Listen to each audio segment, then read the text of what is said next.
Hi, Mark here from the Tangent-Bound Podcast Network and host of the flagship show, the Tangent-Bound Podcast. Did you know that we over at Tangent-Bound are always looking for amazing podcasts to promote? And did you also know that we are also proud nerds and geeks of everything from movies, music, gaming, TV shows, and comic books to wrestling, MMA, soccer, and football? Whatever you can nerd or geek out about, we've got it. And if you're interested, we can help you find it. And if you're a show looking for a place to call home, we've got you covered. Side effects may include upset stomach, dizziness, tumors, shakes, and in some rare cases, death from excessive laughter. Though to be fair, it's only sometimes. Other side effects may include diarrhea, gallstones, heart palpitations, and strong desire for cookies on the dark side. Talk to your doctor and visit TangentBoundNetwork.com and see if Tangent-Bound Network is right for you.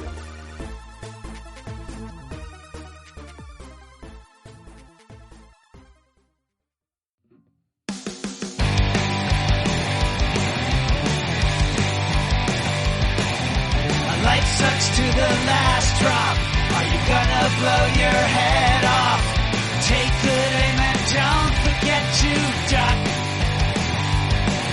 A light sucks every Monday and all the way to Sunday, but I wouldn't have it any other way. I don't care how you're doing, what's up or how's it hanging. I'd like to buy this world one last drink. Life sucks all of the time. Stick it up your sunshine, and then you'll see the clouds every day. And then you'll see the clouds every day. And then you'll see the clouds every day.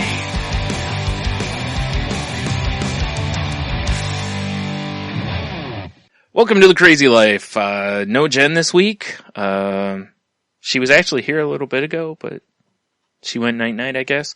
So, I'm Brian, and joining me as usual is Henno. So. Hello, Brian. Hey, Henno. Hi, Brian. So after, pull the curtain back a little bit here. It was funny because we pushed back when we were going to record a little bit because I needed a nap. And then when we went to jump on, me and Jen were on, and Henno wasn't available at the time.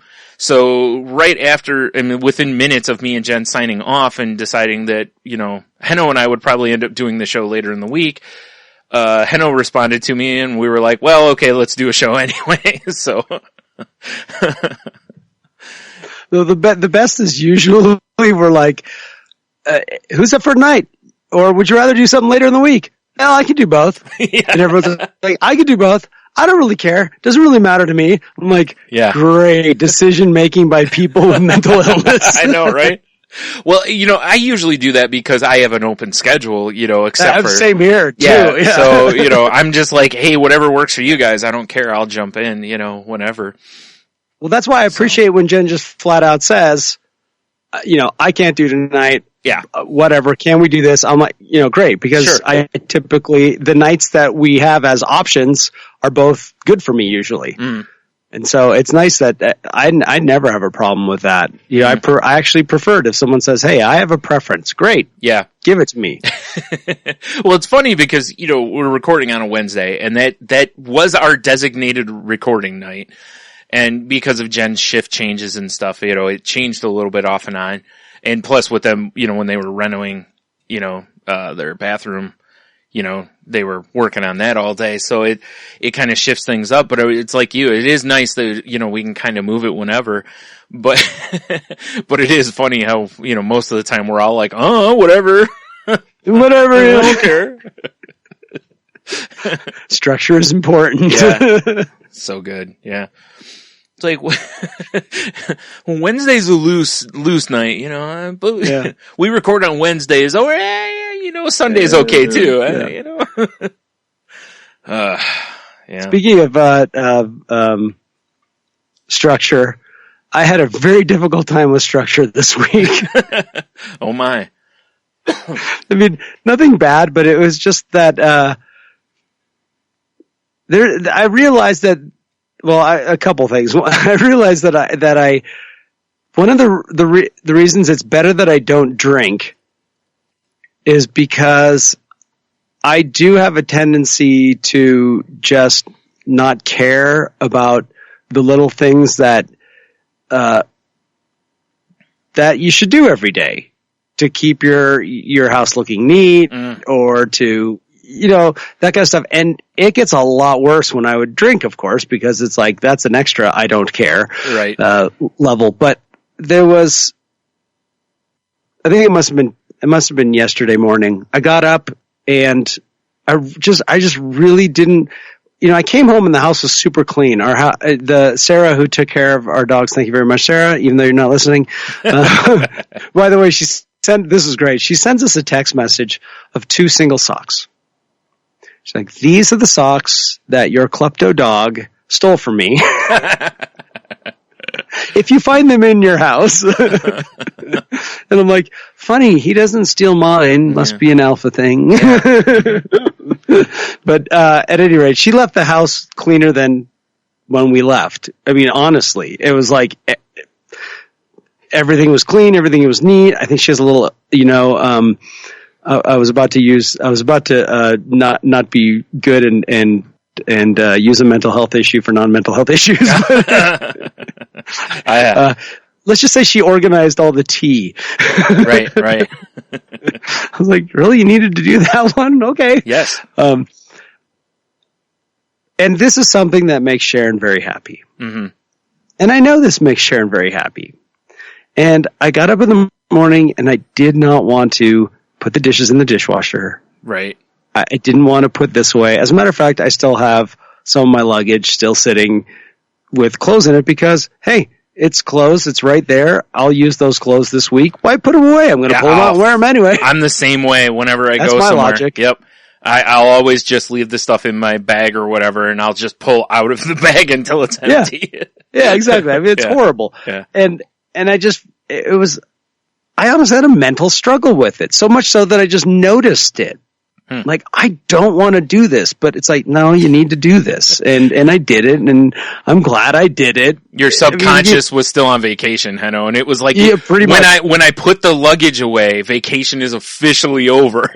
Yeah, I'm still holding on. Yeah. I'm grasping. Yeah. It's like, look, it's been 3 weeks. I think this needs to stop. Yeah. There's still a sock in there. Yeah. Oh, wait, that's not yours. Yeah, that's Sarah's sock. Yeah. Like you accidentally took it with you on vacation. Exactly. Just to drive her crazy. And still blamed it on the dog. Yeah, sure. Like, oh, he must have dropped it in there. Yeah. And it also made me think about when we were in Jamaica, there were a lot of times where, everyone's having fun. Everyone's having a good time. And I can be kind of loud and I definitely have my ego still in there that loves to, say stuff that I go, oh, why did I say that? That was just, dumb. Right. And I would always think about the fact that, and if you were drinking, it would be so much worse. Oh yeah. It would be so much worse because these little things that are a part of me and they just get amplified. Sure. And it was weird, like going, I'm grateful. I'm grateful I had this change in my life. I'm grateful I found a different way because I barely catch myself as it is. Yeah. With all my faculties, you know? Yep. And it is, you're right. It's when you drink, everything's amplified. I mean, it really is like that. That's why, you really, a lot of times you really do get kind of, more of who a person really is. Like, do they become louder when they get drunk or do they become quieter when they get drunk? And a lot of times if you look at that, it kind of is who the person is, although, I kind of do both. So yeah, I get loud and then I get really quiet because I'm focusing on not falling over or whatever, but yeah, it just made me think about how, like the other one was just going to the gym. Sure. Because I did work out a few times and I did a lot of activities on vacation, but I was like, okay, well, I do need to go. And Tuesday rolled around and after work, and I'm just like, I just kept mantraing myself. You're like, there's still socks in that suitcase. I don't have to go telling today. You, yeah. Seriously. Hey, where do you think I pulled my gym clothes out of? Right. It makes sense though, because like you said, even though you did stuff, and I know some of the stuff you did on vacation, it was literally exercise, Yeah. And, but it's not the same because it's not that structured exercise. You're just going to have fun or go do something that's, whatever. So to walk into the gym and like, fine. Yeah, yeah, exactly. Oh, wanna. My back was a little sore because I had to keep paddling back to get Tony. He won't hear this. I just kept thinking we don't leave a man behind. Right. We don't leave a man behind. Yeah. Meanwhile, he's doggy paddling back. No, I'm kidding. Tony's a better swimmer than that, but still. But I did have a really great, I've had a great week at work. I dove right, like everything that I'd left behind was waiting for me. Awesome. And which is fine. I can go finish it and it's nice. It's weird that I still feel this way, but I'm okay with it. I'm still kind of amazed when I do things and it looks like I know what I'm doing. Like sure. I was like, wow, I don't look, I'm not a complete hack. It's just nice. I have some real insecurities because I've always been the jack of all trades, master of none. And I know sure. there are people that are way better at what at something than I do because I don't do it every day. I do it little here, little there. Mm-hmm. And so I'll doubt myself and then I got some really great compliments and, I even fixed one of my coworkers' computers and I just felt, what it is? I felt useful. Mm-hmm. And that was really, really good. And then I get this email from my mom say it was titled like, "You're amazing" or something. Mm. And cause Sharon had told, sorry, yeah. I'm just thinking because of what you had told us before, I'm picturing like the subject line, it says "You're amazing" and you open it up or it says "You're amazing ... you open it up and it says "at disappointing me." yeah, exactly. Yeah. Here comes some passive aggressive sarcasm. Come on. Like, dang it. I knew I shouldn't have opened it. and it, I think a lot of, so it was basically saying that Sharon had explained to my mom and dad that I planned the entire wedding. Mm. I mean, I took care, I did all the details. There were things that Sharon did. Mm-hmm. Absolutely. But the actual physical part of getting where we were going and all that stuff, I was the one that took the lead on it. And she told that to my mom and dad and it impressed them. Mm. And it made me also realize that there's part of the reason why my mother may have been a little bit, weird beforehand is because I don't really, I can't say that I've had a great track record of showing that I'm capable of adulting, I guess. Right. I mean, yeah, fair enough. I mean, not that I was never like a complete, flake kind of, where the whole family is disappointed in you kind of stuff. Right. You can at least tie your own shoes. I get it. Yeah. Yeah, exactly. But I perhaps I have not inspired utmost confidence, compared to like maybe my sister. I don't know. Uh-huh. But I would never blame them or hold it against them for thinking that because I know my track record. Right. Yeah, exactly. I'm not gonna sit around and say, yeah, I got my poops in a group all the time because it's not. Yeah. But it was nice to see, and I just said thank you, and it's just been it's been weird for me to feel like, maybe I am finally getting this, Yeah. and I don't care how long it takes. It's nice to just kind of feel like I'm getting it. This week I've been, taking care of the finances and everything, the follow-ups and, from the trip and I feel like I'm on top of it actually. I have stuff written down. I actually know where the money went and where it came from and what needs to happen, still. And it's all organized and it's like, wow, that one of the things that my biggest problems, and it's not just with with money, but it's with a lot of stuff in life is, I like being vague. It's easy that way. Vague is really easy. It is. Well, I just don't know. Yeah. I don't know, and add alcohol and I really don't care and don't know, as long as, it's the standards drop really far down. Sure. That kind of thing. And I'm not vague anymore. And so that's growth. Mm-hmm. Except that's for great. when it comes time to decide on when we're recording. Exactly. Yeah. There, whatever works for you. I'm good. Yeah. Yep. Yeah. So that's kind of been the beginning of this week and it just makes me feel positive. Yeah. That's awesome. And I want to throw out to Clint or Kling. Yes. I was going to mention this. Hey, big time congrats on doing the work. Yep.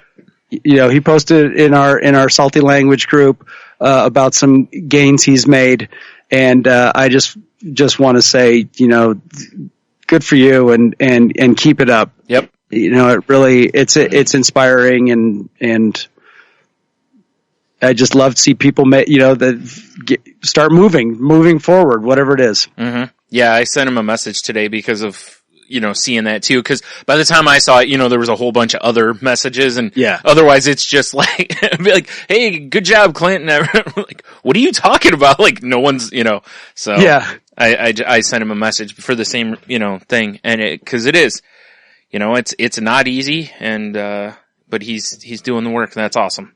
So, great job, buddy. So how about you? How's your week going?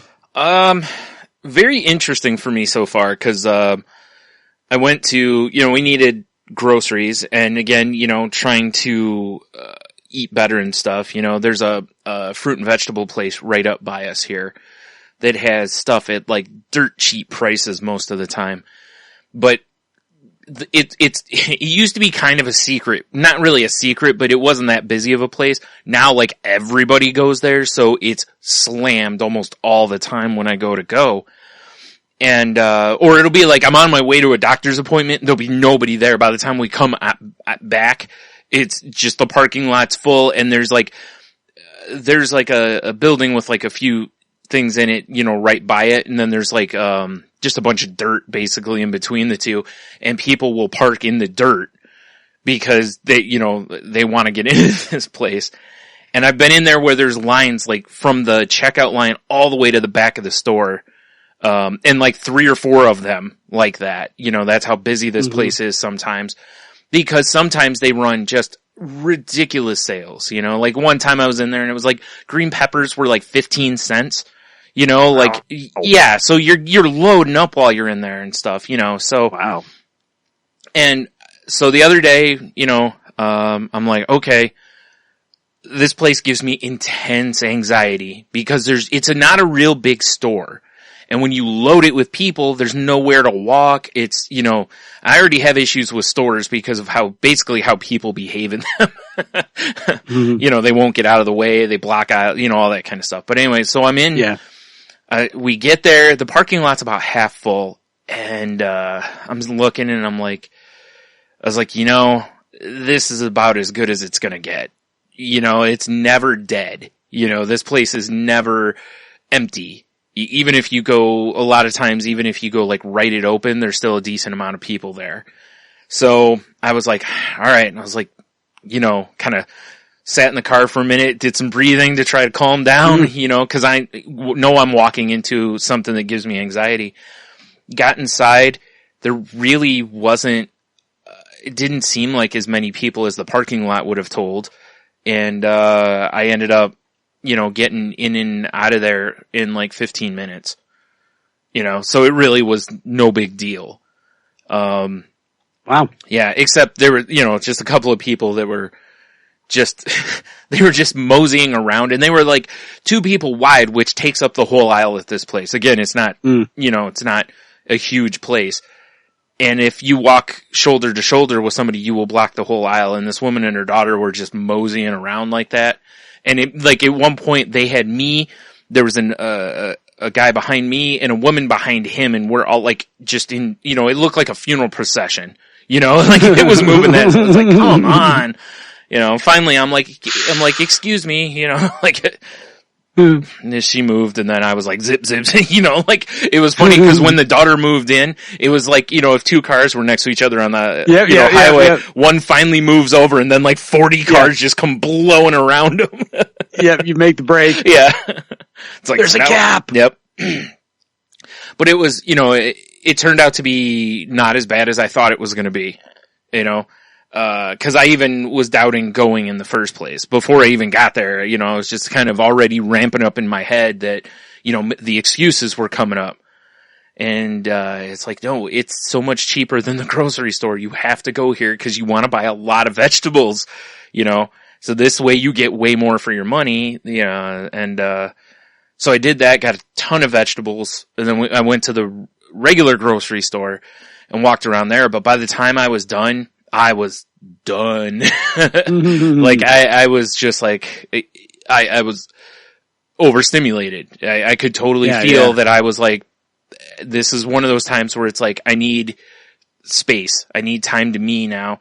And the grocery store wasn't all that busy. I think it was just a combination of the two that just being in those environments is stressful, you know, so but you know, last night I got home, made dinner, cut up a bunch of stuff for like salads and prep stuff for meals I was going to do today and tomorrow basically. And, you know, so I had you know, again, for me especially, I had a really full day yesterday because, you know, as I've mentioned before on here, sometimes the way this works is most days I don't feel like doing anything, but every once in a while I hit that point where it's like, I'm doing all the things. So, you know, yesterday was basically all the things day. All the things. Yeah. But it paid off because today, when I got up, I didn't really feel like doing much. So dinner wasn't that hard because I'd already prepped some stuff.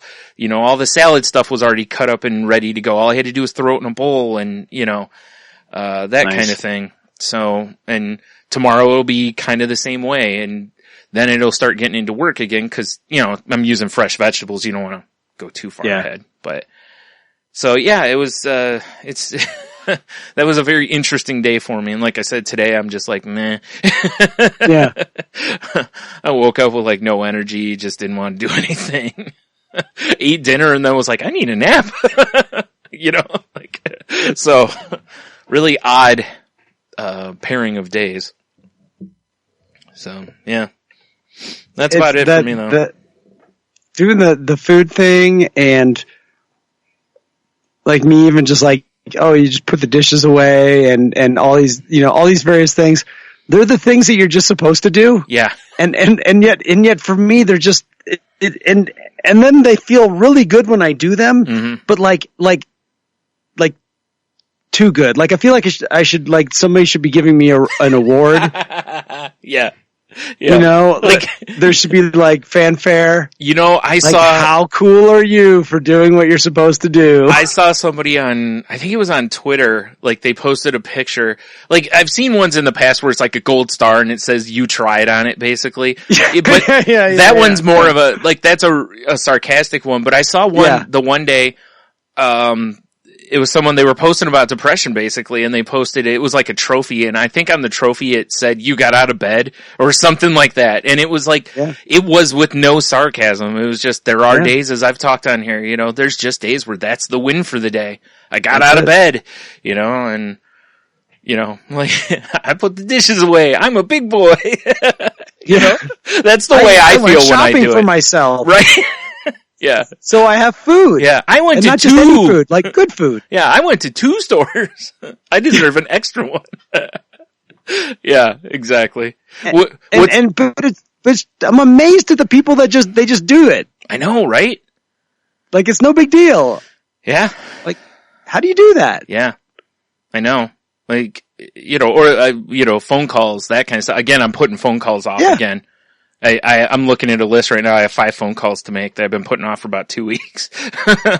That's terrible. There's no reason. I just don't want to. It's so wild that I would rather get into a vehicle, go up to my doctor's office, than call up there. Oh, I have, you know. That's so ridiculous. I totally get that. But I get that. Like today, I'm having I've got a bad tooth thing going on. I mean, I just know it's going to be bad, and I almost went there today because I don't want to call him. Right? I actually have a very similar thing. I got my one wisdom tooth. I chipped it, and it's bad enough that it's probably time to get them yanked. You know, I still have 3. I had 1 removed a long time ago.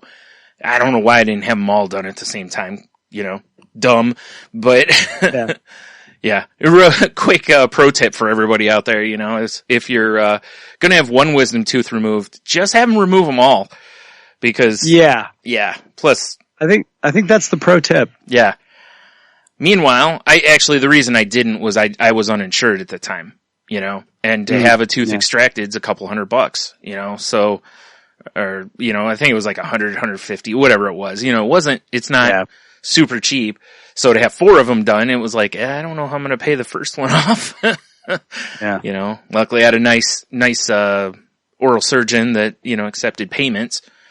So I just made a payment every month until it was taken care of, you know, and, but it was still, but yeah, like now I know part of it is I'm dreading that phone call because I just don't want to have that done.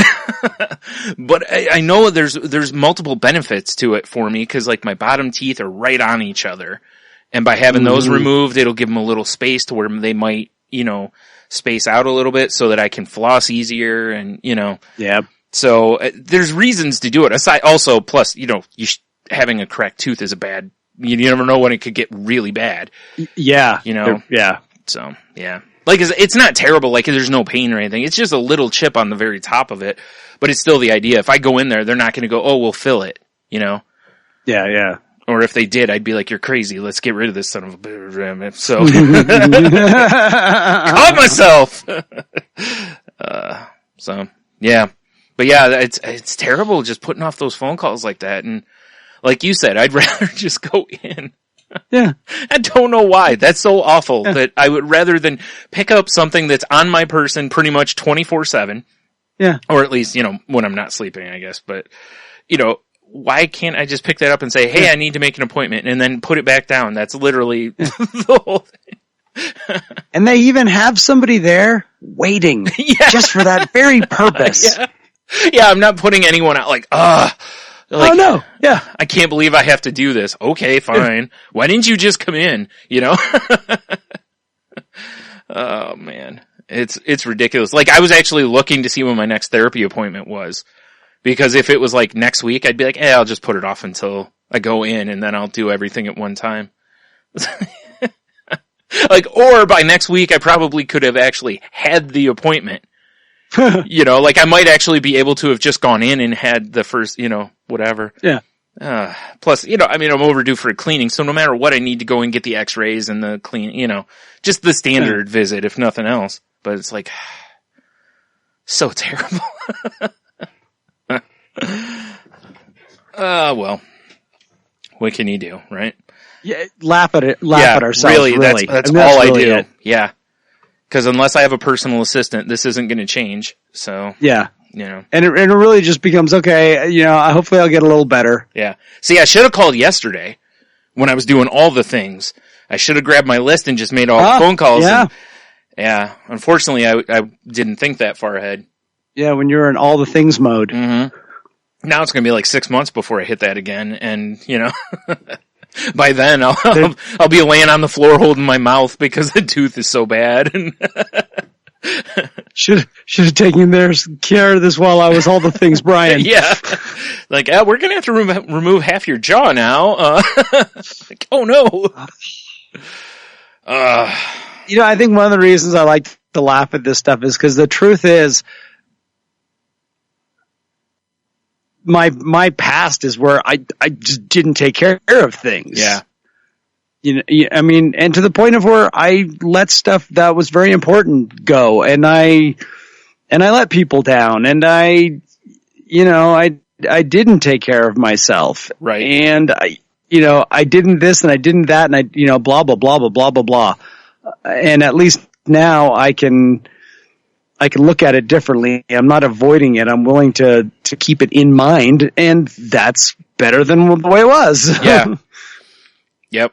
And it's funny with me because it's like I laugh at it, but in actuality, I mean, I also do beat myself up for it because it really is the kind of stuff that I want to get to where that stuff is just nothing. Yeah. You know what I mean? Like we were talking, like where you just do some of the stuff that you're supposed to do. Like, you like wake back up, get up, get out of bed, go,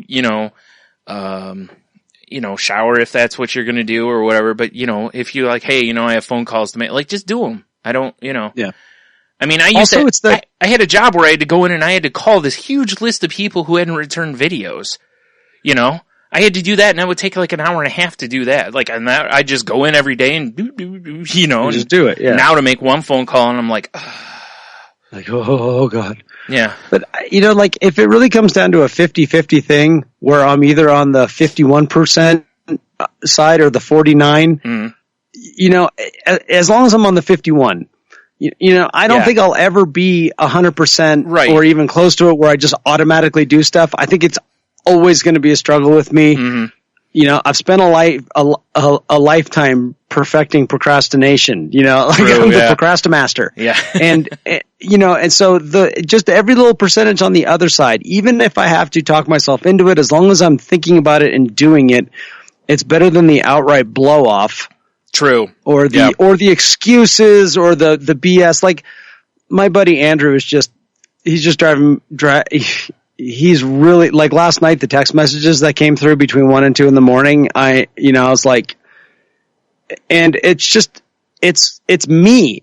It's me again. It's lame excuses and every reason why I'm like this or, and no truth, no clarity, no nothing. And at least now with the stuff, with the phone calls or whatever, at least I'll just be like, look, it's just anxiety. That's all it is.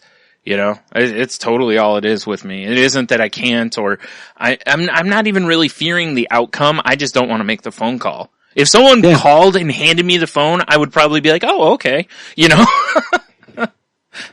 As stupid as that sounds too. Yeah. Yeah. Anyway. Yeah. Yeah. So I'm sure there's others out there that are like that too. I've heard quite a few people that phone calls are a real issue with anxiety. And it's probably because most of the time you have to wait. Like you can't just generally call and immediately get, especially now you usually have to go through a phone tree or something before you actually talk to whatever, if you get to talk to someone. and come on, it's a total crapshoot. How many times have we just had horrible times on the phone? Mm-hmm. So I dread it. I dread the phone call. I hope for the best, but unfortunately, it typically doesn't go that way. Yeah. It's the reality is I'm more amazed when a phone call goes smooth. Yeah. Than when it just goes bad or, meh. I am too. I think part of it may have to do with, at least this is my experience from the people I've been around. Cause again, working at the video stores and everywhere I've worked, I had to, like when I worked at Best Buy, I was always the guy that they gave the phone to for the department when I was in there. So I always had to answer the phone. And every time that thing would ring, I was like, And same with the video stores, all that. And I'm not the only one. Other people, it's like, we'd rather deal with you here than on the phone. And maybe that's what it is too, is it's like, that's why some of that translates. Cause like even when you're at the doctor's office, you'll be standing there, the phone will ring, you'll watch one of the receptionists or whatever pick up the phone and you can just tell most of the time they don't want to answer the phone. They would rather just deal with the line of people in front of them. And I think it translates, it comes across on the phone that sometimes that they're just like, what? Whereas in person, they're usually like, hey, how are you? Yeah. So, I don't know. But whatever. You're right though. The 5149 is a really good look at that. Cause you're right. I'll probably never be really near 100% with that. But it's like, I just like to get it down to where it doesn't take me 2 weeks to make a phone call, maybe a day or two of like, and then finally like, all right, do it, and okay, and just get it over with. It'd be nice if I could just cut the time down. That's the goal for the moment. So. And that one of our great 12-step phrases, it's progress, not perfection. Right. Yep. Yeah. That's that. Yeah. And you're right. And I've got, as silly as this will sound, I've gotten better about it. Cause again, I go through kind of streaks where there's times where I will put it off, and then there's other times where it's like, oh, I got to get up and call this and this, and I'll do it. I'll just, or it'll be like 2 days and I'll do it, so just trying to get that average down for a week, That's it. Yeah. Especially when it's something like a tooth or something, it's like, it's different if it's just some generic appointment or whatever, but it's like, look, why would you risk this getting worse? Come on. Maybe I gotta up my, pep talk game, That's what it is. I'll just hire a motivational speaker to follow me around. Yeah, that would be hilarious. Yes. Come on, you got this. Yeah, right, I do. Your personal cheerleader. Yeah, exactly. My hype man. That's what I need. That's it. Yeah. Yep. So I guess let's transition into our topic here, which is that it actually kind of follows up what we talked about last week, which was in the event you didn't listen. Shame on you. And also, no, I'm kidding. It was on how anxiety can be beneficial. Yeah, that's what I meant. Yeah. Welcome to the podcast. Yeah. So I guess you want to kind of take it away because you brought this article to my attention. So. Oh, fine. Dump it on me. Yeah. I was waiting for you to go, I guess. I mean, unless you want. No. It was something that jumped out of me on my usual browse through psychology today, and it's important. It's titled, "It's Important to Believe You Can Heal After a Breakup." And it's by a lady by the name of Susan J. Elliott. She's a JD and MED, which I'm not quite sure what they all mean, but she's got a lot of letters, so she's smart. Yeah, exactly. It's so important. But she's written a book called Getting Past Your Breakup, How to Turn a Devastating Loss into the Best Thing That Ever Happened to You, which sounds pretty good. I like that. Yeah. And the reason this jumped out at me is because I have had times where, and this, I'm going to call this loss. I mean, this is just about loss, but I have had a breakup where I thought I would never get over it and I was going to kill myself. Yeah. And I actually believed it. I went through an entire night, and it was because I had that night that I got to see a counselor, and that therapist got me to go to a 12-step meeting. And that's how I got sober. So that traumatic, horrible, I'm going to die, I'm never going to make it, night became a turning point for me. And one of the things it's a pretty long article, and I suggest we'll put the link in. Yeah. And it's worth a read. I don't want to go through and read the whole thing because it's pretty long. I just want to, I'd like us to just kind of touch on some things in here that I thought were important. Right. Now, before you do that, really quick, the JD for those who don't know, is a joint degree, and it's a master of education. Oh, okay. So interesting. Yep. Very cool. Yeah. I figured I'd look it up because I was curious anyway. Yeah. One of the things it says here is, let people know that a breakup is not the end of the world. Mm-hmm. And that the only thing that's the end of the world is the end of the world. Right? And that your pain may seem enormous, but it can and does heal. Yeah. And that's one of the things that, and it goes on in later in the article to talk about this, about being, if you've gotten through one of these before, then you're less likely to do it again. Mm-hmm. And that was one thing that, for me, I then, I got through that. It got me sober. And then there was one thing that I swore that, and a lot of people do this, is they swear, oh, if this happens, I'm going to go kill myself. Mm-hmm. And in my case, I said, if, blah, blah, blah happens, I'm going to go drink. Yeah. Which kind of is the same thing. It's just a slower version. Yeah, exactly. Yeah. And that thing eventually did happen, and I didn't go drink. Yeah. I called somebody. I because I started doing a little work and that was my example of like, oh yeah, I can get through these things. Yeah. I can get past this. I don't have to go to these extremes. And I believe neither do you. Anybody else needs to. Right. And with this, we talked a little bit about last week about things being temporary. They're not permanent. Mm-hmm. And this is an example. This type of a loss it's temporary. And in this doctor's case, or whatever she calls herself, I'm not sure. She is some sort of a therapist. For her, she says it's an opportunity, mm-hmm. To make a change and that kind of stuff. However, one of the hard things is, what do you do when, you're with someone and it's the other side around and they're threatening to kill themselves? Yeah. Which is a really big deal because, I think a lot of people know somebody who's either been through something like that or they've been through it themselves, and it's a really unfortunate situation to be in, of course.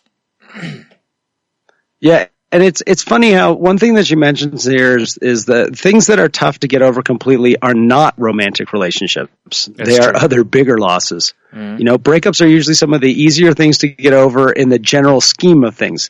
What is tough to get over is the loss of the hopes and the dreams and the family and the white picket fence, but you still can get over that and have that with someone who truly loves you. And that was one thing I learned in one of my relationships is I wasn't necessarily, my first breakup I had in sobriety, I didn't act with real grace. I wasn't real proud of some of the things that I did. Mm-hmm. And the fact of the matter is there was a reason why we split up, and I just forgot what those reasons were, and I was mourning the loss of what could have been.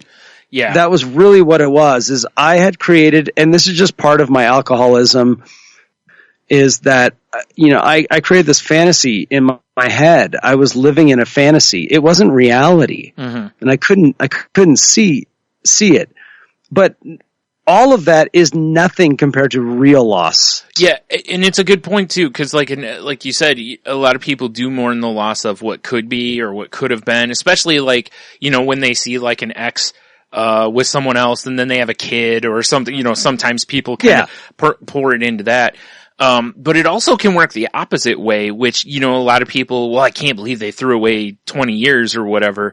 And it's like, no, you didn't though. You had those 20 years, but in year 21, either that's when you realize things didn't work out or what, you know what I mean? It's like, just because you've been together 20 years doesn't mean that's not an indication of going forward. You don't, we've had 20 years. Well, I guess we have to stay together now for the rest of it. It's like, no, you don't. It's, and a lot of people they look back and they remember good things, but they, like you said, a lot of times you skip or gloss over, you know what? We fought a lot. We didn't agree on this. We didn't have much in common. We didn't, and it's like, when you start kind of looking at that stuff, you go, wow, I actually kind of see it now.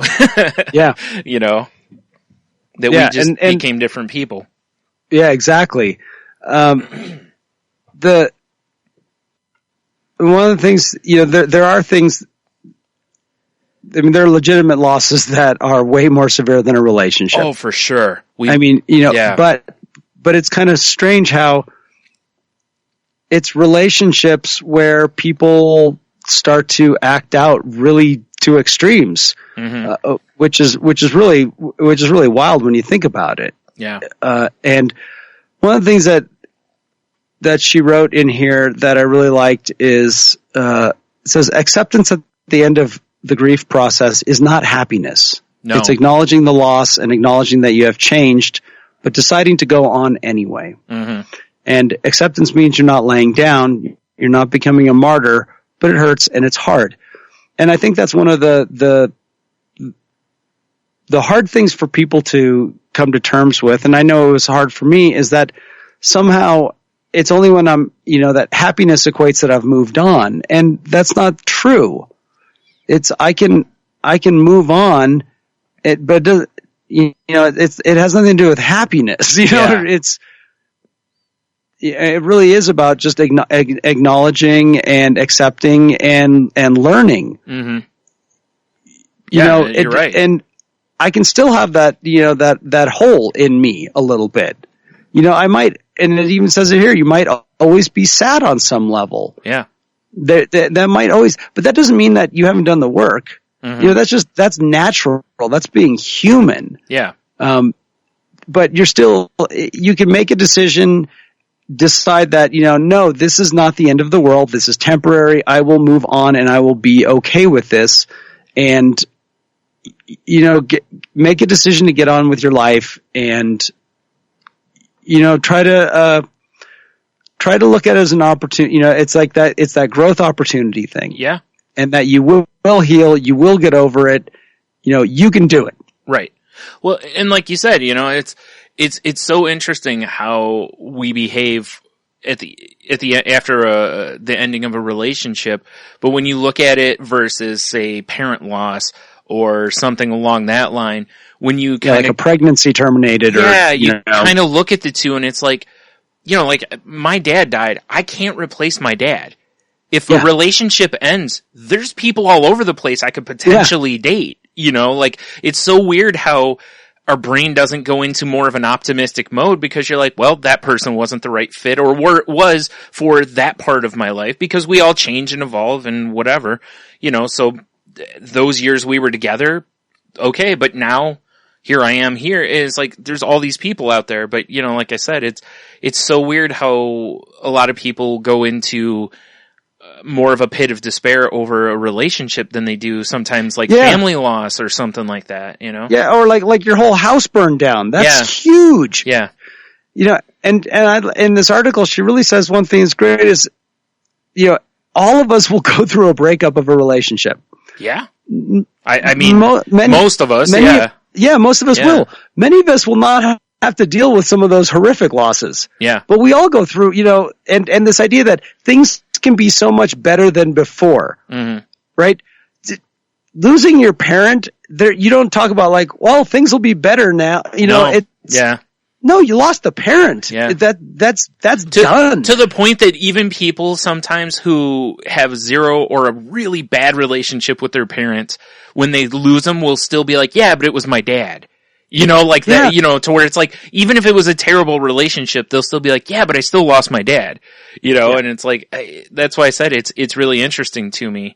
Not to minimize one or the other really, but it is really interesting how we should be able to look at, again, this shows the emotional level versus the logical part, but we should logically be able to look at things after a breakup and go, there's more out there. Yeah. Yeah, actually present perspective. But from my own experience, I couldn't. Nope, me either. I thought the world was ending. And she's got this great line here. A breakup is a universal experience, and everyone knows what a broken heart feels like, and you can get over it. Truly, you can. Yeah. And then this great paragraph. Please take the time to spread the message and carry the hope to others who might be hurting. Even if you're still hurting, if you've got hope and are determined to see it through, please, please, please, please let others know. It's up to all of us to get the word out. Yeah. And this is true because when I compare, the breakup that I had that led to my sobriety, and then my first, breakup of a relationship in sobriety, I went from there was no hope. It was, the world was collapsing. Mm-hmm. I was ready to kill myself, and I said it out loud. I put the person that I was with under a huge amount of stress and strain. She was freaked out. And then in the next situation, I never went that far. I might have been annoying. I might have been, unfair. I might have acted out in some ways. But eventually I realized that I just had a broken heart. Yeah. And that's the difference I want people to be able to realize that you have a broken heart. It's natural. It's human. You're going to feel lonely. Mm-hmm. You're going to feel afraid. You're going to be jealous. You're going to have all those feelings, but those are natural feelings. Yes. Now go ahead. I was just saying, it's being human. Yes.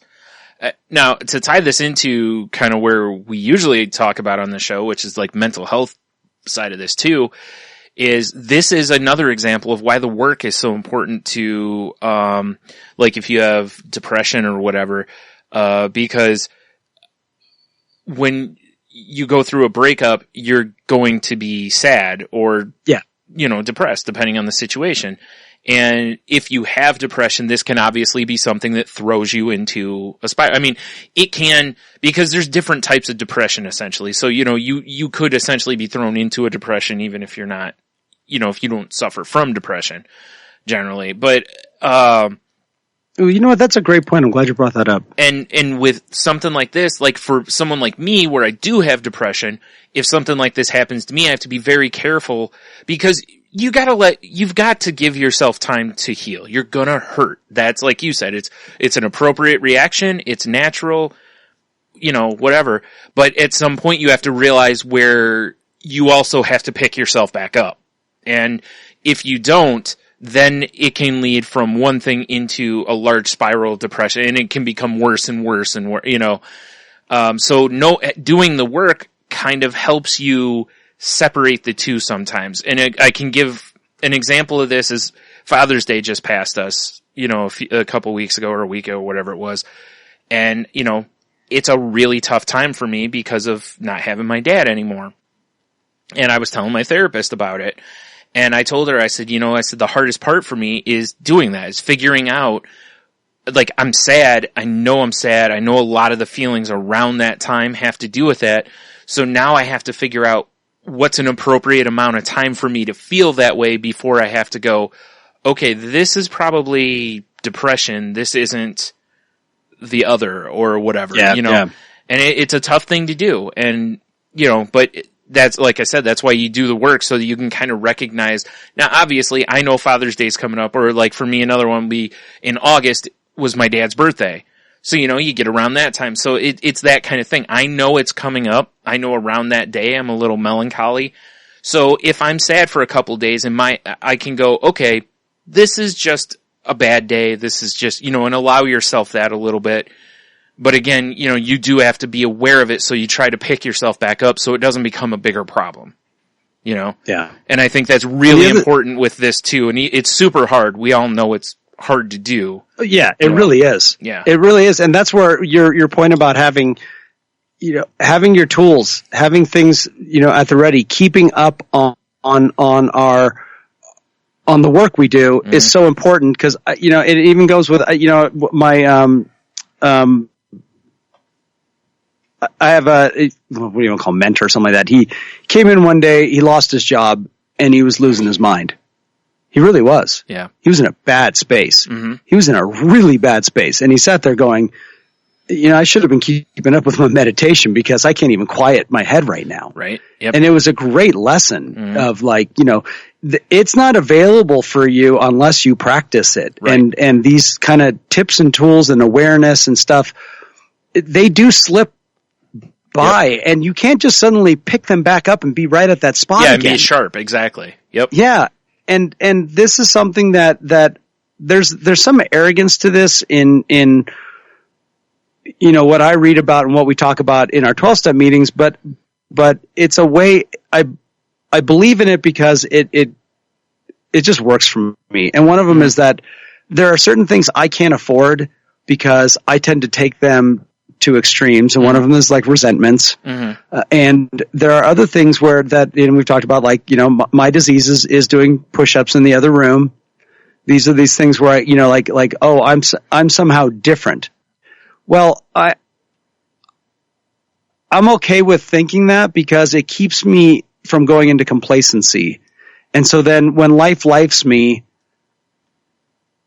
I'm a little bit better prepared to deal with it. Yeah. Than if I didn't believe that. If I was like, no big deal, I can handle anything, and then life happens, and I'm just like, oh boy, I couldn't handle it. I'd rather believe that I am somehow different, and because of that, it's going to be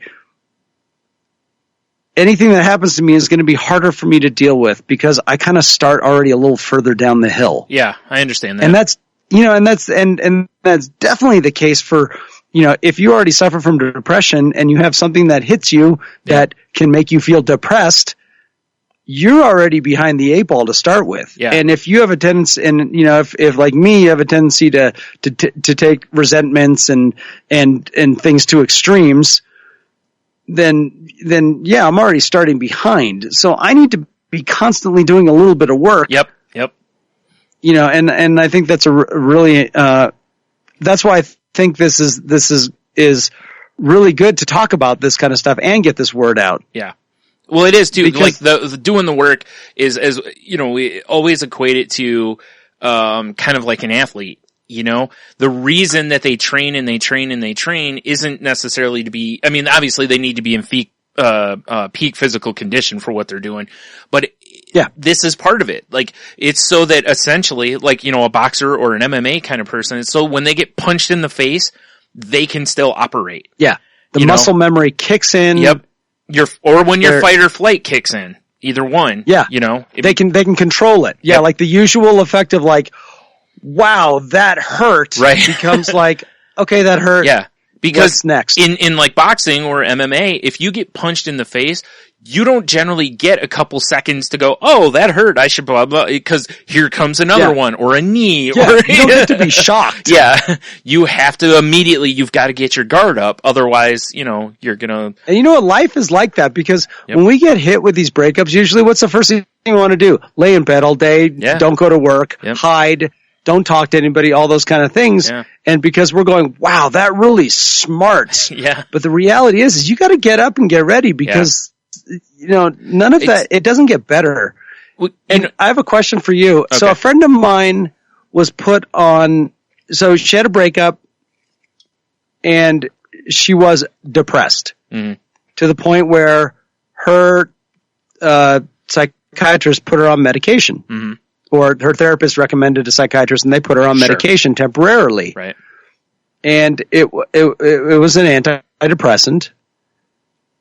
And, after however long, a year or so, whatever it was like, well, let's try taking you off of this and see if you don't need it anymore. Yeah. And she didn't. So it was great that there was that opportunity, but what do you think about that? I've heard a lot of people that have had that happen to where they're on them for 1 to 3 years, and then sometimes after a few years, the doctor kind of wants to take them off of it to see, basically to see if they still need it, because these medicines are, they do a lot to your brain. I mean, there's stuff I've read out there that talks about how they actually can alter your short-term memory and different stuff, and again, a grain of salt, all of that, because, as one study can say one thing, another can, but whatever. So really, it's like, you don't want to be on these unless you have to be on them. And, so, if they take somebody off of it and they don't seem to need it, I mean, that's great. It isn't, I wouldn't call it cured or anything, but you know what I mean? It's like cause you can learn tools and then maybe you either decrease your medicine or go off of it and, Yeah, because I kind of viewed it as something like, okay, well, you need to get over this. You're not doing a very good job of it on your own. Why don't we see if this helps you a little bit? Well, sometimes you need the floor, like I've talked about. Yeah, that thing. Yeah, that floor. Yeah. Because otherwise you can just keep falling essentially, and it's just sometimes you just need a floor slipped under you, and then you're like, okay, now I can stand up. There's something to stand on here, and then you build from there. Again, just to throw out there that, we do not, just don't decrease or go off of medicine just because you're curious without talking to your doctor first. Yeah, and definitely and this is another good reason to, if you do have a breakup, there are things that you can, it's worth maybe going and seeing somebody. I was just going to mention it too, because like you said, sometimes you just can't. I had a friend of mine, the one time him and I were talking about this stuff, about depression, and he was talking about how we're like a kind of like a treasure chest, just full of great stuff, but somebody put a rock on top of it. Now, the treasure chest itself can't take the rock off of it to show, but someone else can come over and remove the rock, and then the chest can be opened and all the great stuff can come out. And I think that's kind of the way I see a lot of this stuff. And sometimes there's just a rock on you, and sometimes you just need someone to come over and lift the rock off of you. And then you're like, hey, you know what? That's, I can do this now. You just need a little help. And again, therapy is there for, even if, it's there for you. It's a tool for you to use. So, like you said, it may not hurt, especially if you don't feel like you're moving forward. Yeah. After, and I'm not saying right away, like if you go through a breakup. Now, I will say this, loss is different than a breakup as far as therapy goes, if that makes sense. To where, like, if you lose, like, I should have went to therapy after I lost my dad, after my dad died, because I really needed help processing it. After a breakup, I didn't really need that. I was able to process. It sucked. I was meh for a few weeks, and, but eventually I kind of can work through it. So for me, they were two drastically different things as far as which one I needed therapy for, but either way, if that's what you need to help you move forward, that stuff's out there. Yeah. And the main thing is to avoid where this topic goes to at its extremes, and that is to prevent you from taking your life, and also to also not threaten people with taking your life. Real quick before you get into that, let me say one other thing about, and it's in the same ballpark though, because a lot of times when people have bad breakups, they tend to self-medicate to deal with the pain, whether it's alcohol, drugs, or sometimes they just go make questionable decisions. So, like stop their medication or something. Yeah, right. Well, yeah, I'm just meaning, I'm just going to go this or that. You just start making, you start acting wild or whatever. You start making really bad decisions. Quit your job, decide to tour the world. Yeah. Be very careful of that stuff. And again, before any of those kind of things, or if you catch yourself, again, going out for some drinks with friends after something, whatever. But if it's, I wake up and I start the day with a drink and I don't stop, those kind of things to where you're completely doing it, seek help for that stuff, because that's not a healthy way to deal with it. And again, we all know with booze, it's like you can medicate with booze, but when you wake up, it's right there again, Yeah. So. And my experience is anything that happened to me in my life when I was drinking, I could have gotten over it a lot sooner. I just numbed myself and I just extended the recovery time. That's all I did. Yeah. That's kind of what I was getting at. Yep. Yeah. Yeah. And I think one of the things is this idea that, I may have considered suicide, but I was able to let it go as pretty much as fast as it came. And that's one of the things that's mentioned in this article is, that even though I wasn't able to find, I was just in total despair, by the next morning, I wasn't considering it anymore. Mm-hmm. Now, if like getting heavy into alcohol, that despair could last a little longer. Mm-hmm. That recovery from those thoughts might not happen. If you wake up in the morning and you just decide, I'm not even going to take my meds, that kind of stuff, that opportunity to get through something and get past those thoughts and those feelings becomes a lot harder. Yeah. And, work with all the tools you have, that you can. Including a support system, Yep. Tell one of your friends, especially like if you find yourself not taking your medicine or whatever, ask one of your friends maybe to text you each day to, make sure you're taking it, or, set reminders on your phone, whatever. Whatever it takes to remember to take a medicine, or, if you think you're drinking or you're feeling suicidal, tell somebody so that they can check in on you. Yeah. And one of the things that is mentioned here is this, that people have killed themselves to spite the person that broke up with them. Yeah. And all they really did was spite their whole family and all their loved ones. Yep. And that's the truth. It's better to look at like, hey, you're no longer in a bad relationship anymore than, my family doesn't have somebody. Right. And that's really usually a relationship breakup is not so bad that, it's temporary. It's not so bad that you'll actually go through with it. Mm-hmm. But make sure you're doing what you can that it doesn't get to that point. Because you guys have talked about when your medicine makes you want to do things you don't want to do. Yeah. And it sounds pretty darn convincing to me. Mm-hmm. It sounds like one of those things that doesn't go away easily. Right. Whereas, this girl broke up with you or the guy broke up with you isn't at that level. Right. It really shouldn't be. And if it is at that level, then you really need to see somebody. And again, this can be compounded by, as you said, to some extent, some medicines might add to this. But also, if your medicine is, again, that's a red flag. Go talk to your doctor.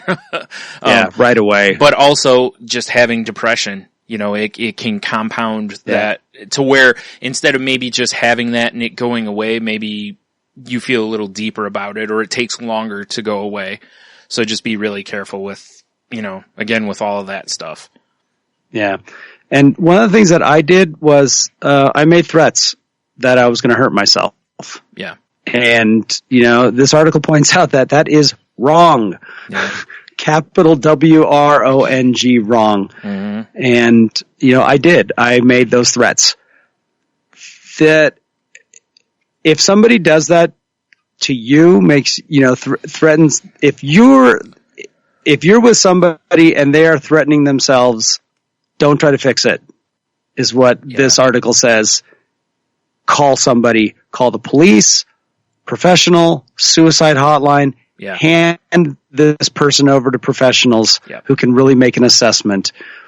Because if you do think that you can try to help this person and it turns out it goes wrong, you may blame yourself forever. Mm-hmm. It's just better to hand somebody over. And Jen pretty much, my ex should have called the police after some of the stuff that I did. Yeah. She would have been perfectly right because I was threatening self-harm. Yeah. Flat out. Yep. And she didn't, and luckily I woke up and had a better perspective. But it really is, this last paragraph in this article, I think is it really says one thing that's so true, is if the person is sincere about self-harm, they need help you can't give them. Yeah. And if they're not, they are manipulating you, and you should not allow that. And that I will give, and I've already mentioned her name once, so I'll mention it again. I will give Jen gigantic props because she didn't let me manipulate her. Mm-hmm. And she said, you need to handle this on your own, and I'm going to help you get help. Which is awesome. I'm going to find a therapist. She saved my life, in effect. Yeah. By putting her foot down and saying, this is not working for me, and you need to do this on your own, and you're freaking me out with these threats, so you need to go see somebody. Yeah. She handled it great. I didn't like it. No, of course not. Yeah. At all. No. But what was amazing? I got past it in less than a year. Yeah. And when I mean got past it, I mean made amends and everything. Mm-hmm. Like had a conversation and started a friendship. Yeah. Within a year. In other cases, I have dragged stuff out with resentment for years and years. Right, yeah. And never got past most of us probably have, yeah. Yeah, and I really, my heart goes out to anybody that is facing this, where somebody is threatening harm to themselves. Yeah, it's such a hard situation, I would think, because you can't, and again, you like you said, you can't help them probably, unless you do, well, as far as like the help that they need. But what you can do to help is like you said, she did for you, now, it was the classic tough love, really was. It really is, It really was. It's like she realized if I was serious, well, there's nothing she can do about it. Mm-hmm. I'm better off with a professional. Yeah. And if I wasn't serious, she was like, well, I'm better you're off without kind of, you need to get some help. I mean, Yeah. it's true. It is. It really But is. it's so hard. I mean, if you're trying to get out of a bad relationship and that person keeps threatening harm to themselves, Yep. and that keeps you in that relationship, Well, like that's manipulation. And here's the thing. A lot of people will stay in that because they're afraid that the person will follow through on it, right? Now, we'll do it. Yeah. Here's maybe a better way, a reframing of that, which is this. If you're that worried about them doing it or, what other people would think, oh, you didn't try to help them or how could you leave them or man, that kind of garbage. First of all, anyone who would say that to you is, they've got their own issues. But, the better way to look at this is if you do try to do something like, set them up with help so that they can get the help they need and just be like, look, if you're really feeling this way, I really think you should go talk to a professional, blah, blah, like you said, set it up or at least talk to them about it. Down the road, if someone says something to you, you can be like, hey, look, I tried everything I could do. They didn't want to do it, you know, and it's not your fault. Whatever they do, they chose to do or felt they should do. That's not your fault, given the court case that was going on a couple weeks ago, just be really careful. Don't say, we'll do it then. Because first of all, you should never call someone's bluff on suicide, basically, as far as that goes. But act in a way that shows that you still, that you want to help them. And, if you can, and if they won't go along, there's nothing you can do at that point. You've tried. Yeah. And unfortunately, if they do take their life afterwards, it's sad. It's just, they needed help and they didn't get it. But it's not your fault. So never forget that. This article talks about it. It's like post-breakup suicide is real and it happens, but it doesn't have to. And that, what's left in the wake is horrible. Yeah, absolutely. But I think what doesn't make it better is then blaming ourselves for something that I really don't have control over it. Absolutely. I cannot control another person's choices and destiny. Yeah. And I'll tell you, one of the hardest things to deal with after my dad died was that I partially blamed myself for not being, cause I normally would stay up all night with him, in case he needed anything. I went to bed early that night and I blamed myself because I wasn't there. If I'd been up, I could have saved him and all this. And I was reassured by the nurses and the paramedics and everything that no, you wouldn't have been able, cause he was a heart attack. Like you wouldn't have been able to do anything. And I'm like, yeah, but I could have called and they're like, look, he was, he had terminal cancer anyway. So even if you saved him, how much longer, it's like he would have died. A month. Yeah, exactly. So, it was still inevitable, but it took me years. And even now I still have twinges of it, and it's been, God, what was it? 13 years, it's a long time, but I still have twinges of that. That is a hard thing to deal with.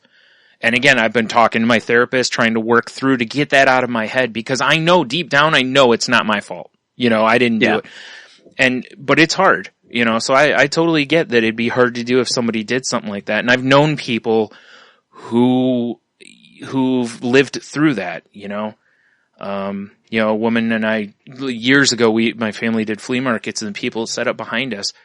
I was talking with the woman one day and I don't remember how we got on the topic, but she told me that her ex did that. He, she broke up with him. He called her a couple days later and while she was on the phone with him, he shot himself, and she had a breakdown afterwards. She had a complete breakdown. She's like, I was in therapy for years. And I was like, I imagine so, how could you not be, but she's like, I finally got to where I understand that it's not my fault, and she's like, but it took me 10 years, so, but if you can kind of go into the situation with the mentality that their actions are their own, I'm not saying it'll make it better. I'm not saying it'll make it easier, but it may along the way. I mean, it's tragic no matter how you look at it. Just about any suicide is a sad situation. So hopefully nobody listening will have to go through it. Yeah. And actually, and here's the thing is that, if you are feeling this way, and this is what this article aligns just perfectly, at least as far as I'm concerned. This article is mainly for those who truly are in despair and are feeling hopeless. Yeah. A breakup is not anything to harm yourself over. You can get over it. Don't give up the day before the miracle happens. And, that's the truth. And here's the other part of it that is also good is share this if you know anyone who knows, if you know anyone who might be hurting and hopeless or might be suffering in silence. And that is the thing is that, if you're listening to this, you're probably a little bit aware of, your life and you're doing what you can, but you might know someone that really might need some help. And they actually have a closed Facebook group. There's a link in this article that for people who need support. That's awesome. And there's nothing more that we don't, we love support groups. Find help wherever you can. Whether, Absolutely. It's professional. Yeah. Listen, and there's just stuff that's hard and you need help, and there's no shame in asking for help. I mean, I know that it's built into all of us that we don't want to ask for help, but it's just, I've seen too much good come from asking for help now, you know what I mean? And it's isn't that weird? Like, why are we so, I guess it's no different than making the phone calls, right? Yeah, it really is. Well, isn't, and I just love how you just phrased that after you've seen people, that things get better when people ask for help or they see amazing love and compassion when people ask for help. You're just like, wow, why is it that we're so resistant to it? Yeah. It makes no sense. Well, again, you go to athletes. Athletes don't just do that on their own. They have coaches, they have trainers, they have, they have a support team that gets them in their peak condition. And I know we're not all world-class athletes, but it's really, life is very similar. The psychology aspect of it is so similar that to be tough at life, to be able to deal with these tough things that come at you, you have to, it's about training when you're not fighting. Yep. Again, a boxer trains for months. They have camps and that's all they do for months is just focus on training and getting better. So again, when they get punched in the face, they're ready for it. Now, they still may get knocked down, but at least they can get up and maybe defend themselves or, counterpunch at least, and that's the goal here. Again, it's not perfection. It's just better. Yeah. And that's, as we've talked in the past, it's not happy, it's happy-ish. And, just getting closer to the goal is great. It's okay. That's enough sometimes. And like this, it is really crazy because, we, like you said, we've all been there. We all know what it's like. So again, as I always mention to people about reaching out is another great opportunity. If you have a friend who's gone through a breakup, try to have a conversation with them about it and, do what you can. I know a lot of people, when you're fresh out of a relationship, when you first break up, you don't want to hear there's other fish in the sea and you're like, whatever. Yeah. You're like, yeah, but it's not them. And it's like, they don't want you anymore, That's why I like the message in here. It just goes over, like, you can get over this. You can get past this. That's all it talks about. Yep. And it is, I'll tell you what. Good. What's that? I said, go ahead. The one thing that I'm going to say this because it's just my experience. Uh-huh. We all know the people that are most likely to get into trouble with this. Yeah, you're probably. We do. Mm-hmm. I do too. I was one of them. Mm-hmm. I was the person that thought happiness was in somebody else. Yeah. That's why I call myself a codependent. I put other people on pedestals. I looked for other people as my higher power. I looked for other people as my solution. I tended to be the most happiest and the least, and I drank less when I found somebody. Sure. When I was in a relationship, I was in love with falling in love. Mm. It was a high for me. And we all know those people. Yeah. It's just something. I don't know what it is, why we do it, but we do. And I did it and I fell hard every single time. Yeah. And you might know someone like that. You know who they are. They're more likely to have the harder breakups because of those tendencies. Now, the flip side to that is someone like me who tends to, it's weird because I very much, like, when I invest in something, I'm whole hog in it, you know? But when relationships have ended for me at the same time, I'm very much a pull into myself to deal with it. No matter what the loss is, I have a tendency of pulling into myself, dealing with it, or, air quotes, dealing with it. and moving on, essentially. Yeah.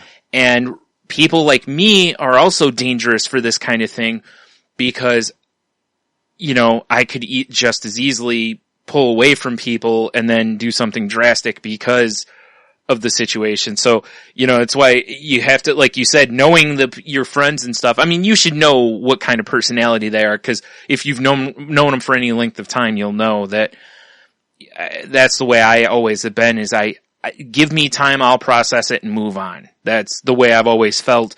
And now I don't feel as much that way because, again, as I said a few minutes ago, you see how much talking to other people really actually helps you. And getting it out of you, it's just like, you know, when you go to therapy, the first time you go to therapy and have any kind of a breakthrough or a group or of any kind, and you have any sort of a aha moment, you're just like, why am I keeping all this inside of me? I want to tell all of it now, you know, like, like this made, you know, I mean, you almost get addicted. I think I mentioned it before, didn't I? On one of the shows about, getting addicted to the high of therapy, basically. Yeah. Because you do. Sometimes I walk out of there and I'm like, yeah, you know, I actually have that, like, whoo, I just dumped a 70-pound rock off of my head, you know? But yeah, anyway, so, you know, just be careful with your friends too. You know, if you know they're going through it. Most friends are pretty good about this. You know, when you're going through a relationship, they're usually like, hey, come on, let's go out and this and let's do this and whatever. And usually, you know, they'll kind of help you through it. But if you don't have friends that'll do something like that, you know, look for other, or if it's not enough, you know, look for therapy, a support group. There's all sorts of places you could talk about stuff like this online. The only thing I'll say about some of this stuff, and this is where like a doctor or an actual group helps, is they tend to not let you obsess. They make you stop, look at the situation, or, you know, whereas if you just go out with your friends, you'll probably just keep bringing up the same points, and you may... I did that, and there was a point they should have told me to shut up. Yeah, right. It's the truth. Yeah. They were very kind and compassionate and let me go on and on about some real crazy town stuff. So yeah, but at some point it was like, you know, also your friends won't really make you look at your part of a situation. Generally, most of them won't hold you accountable. Well, especially when you're just like just gone. I mean, and emotions get like that. Oh, like, sure. I was not in my right mind. I mean, it's just the truth. Yep. You know, I just wasn't. You know, I just hope I never have to go through that again. Right? Yeah. I hope everyone listening doesn't have to go through that again. Even though I know the law of averages is not on our side. No, it's not, and that's why that's why we do this podcast. Yep. Exactly. So hopefully, well, let's give them the official disclaimer. Now that I've opined, I know it is the best part. It's like any of the podcasts you listen to that deal with mental health issues, though. They're really that way. Everybody on them is generally, unless they're actual therapists or whatever, you know, they're always like, look, this is what worked for me, but you know, so as Heno said, the disclaimer here is, you know, we're not doctors or therapists or trained professionals. We're just two people sharing our, you know, what's worked for us and our experiences. If you feel that you need help or are in a position where, you know, you don't have a support system, please seek out professional help. And, again, it's nothing to be ashamed of. That's something I can't stress enough to people also is open your head to therapy. It's really, it doesn't have to be a for a life thing. Most of them are not trying to milk your wallet for, you know, oh, I'm going to keep them in here for whatever. And if they are, you find another one. That's the beauty of it. You know, if you don't agree, if your therapist doesn't fit you because of their style or whatever, that's fine too. cause there's different schools of thought with this kind of stuff and, treatments and whatever. So, go find what works for you. If one doesn't work, try to find another one. I know insurances can be limiting on that, but still seek help if you feel you need it. If you feel you can't fight the fight on your own, find your coach, find your trainer, find your spit man, your cut guy, whatever. There's no spit man. I just made that up. But seriously, go find help. It really does help. I mean, I'm making baby steps in my process, but without therapy, I don't think I'd be anywhere near the progress I've made, so I can't advocate for it more than that, I guess. Excuse me. Let's see. What's the other part here? Oh yeah, the part that Jen usually does. First, we'll do that, I guess, and then we'll tell you how to get a hold of us.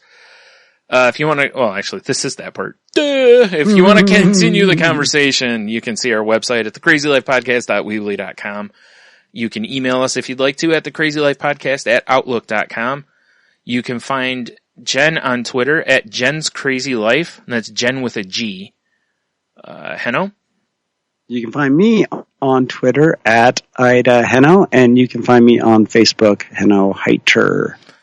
And you can also find our Crazy Life group page on Facebook. Yep, at facebook.com/group/Crazy Life Podcast. And there's a page on there that has various resources for like suicide prevention hotline numbers, counseling lines, NAMI.org, which can help you find a therapist or whatever. So there's good resources on there if you want to find stuff. Just let us know. Boy, I cannot clear my throat. There we go. Let me clear my throat. Yep. And you can find the show also on Twitter at The Crazy Life Pod. You can find me on Twitter at Stunami.